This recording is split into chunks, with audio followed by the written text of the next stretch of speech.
চলুন আজ আমরা ডুব দিই আমাদের সময়ের অন্যতম এক অন্ধকার আর জটিল রহস্যের গভীরে, জেফ্রি এপস্টিনের ব্ল্যাকমেইল সাম্রাজ্য।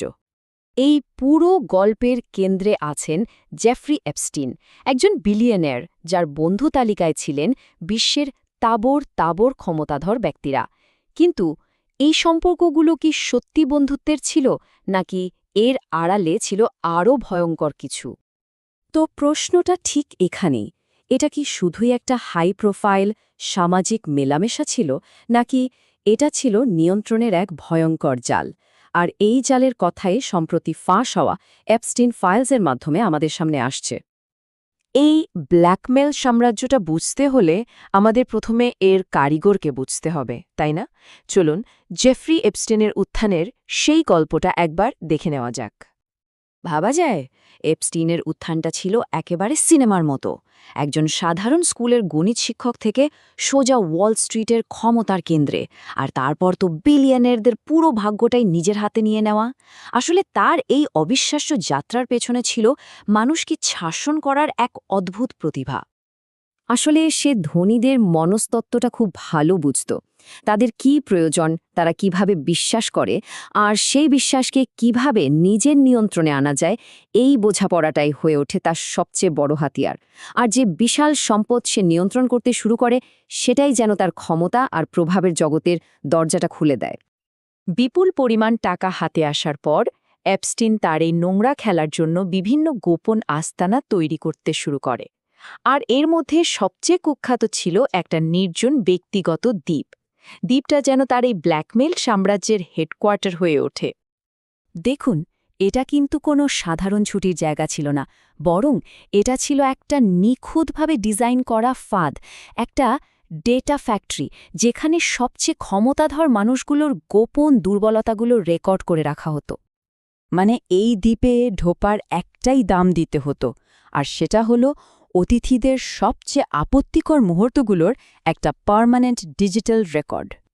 তবে এপস্টিন কিন্তু একা এই বিশাল সাম্রাজ্য গড়ে তোলেনি। তার এই নোংরা খেলায় প্রধান সহযোগী হিসেবে ছিল জিসলেন ম্যাক্সওয়েল। তাদের শিকার ধরার পদ্ধতিটা ছিল ঠান্ডা মাথায় সাজানো একটা প্ল্যান। প্রথমে সাধারণ পরিবারের তরুণীদের টার্গেট করা হতো, যাদের চোখে একটা ভালো জীবনের স্বপ্ন। তারপর মডেলিং বা পড়াশোনার লোভ দেখিয়ে তাদের বিশ্বাস অর্জন করা হতো। আর সব শেষে তাদের সেই দ্বীপে বা অন্য কোনো বিলাসবহুল বাড়িতে নিয়ে গিয়ে ক্ষমতাধর অতিথিদের সামনে হাজির করা হতো, একেবারে বিচ্ছিন্ন একটা পরিবেশে। এপস্টিনকে প্রথমবার অ্যারেস্ট করা হয় ২০০৮ সালে, কিন্তু খুব হালকা একটা সাজা পেয়ে সে বেরিয়ে যায়, যা তার প্রভাব নিয়ে জল্পনা আরও বাড়িয়ে দিয়েছিল। কিন্তু ২০১৯ সালে যখন তাকে আবার অ্যারেস্ট করা হলো, তখন মনে হচ্ছিল এবার ব্যাপারটা অন্যরকম হবে। সারা বিশ্ব অপেক্ষা করছিল, এবার হয়তো সে সবার নাম ফাঁস করবে, পুরো নেটওয়ার্কটা সবার সামনে নিয়ে আসবে। কিন্তু সে সুযোগটা আসে পায়নি। আর এখানেই তার মৃত্যুকে ঘিরে তৈরি হয় হাজারো প্রশ্ন।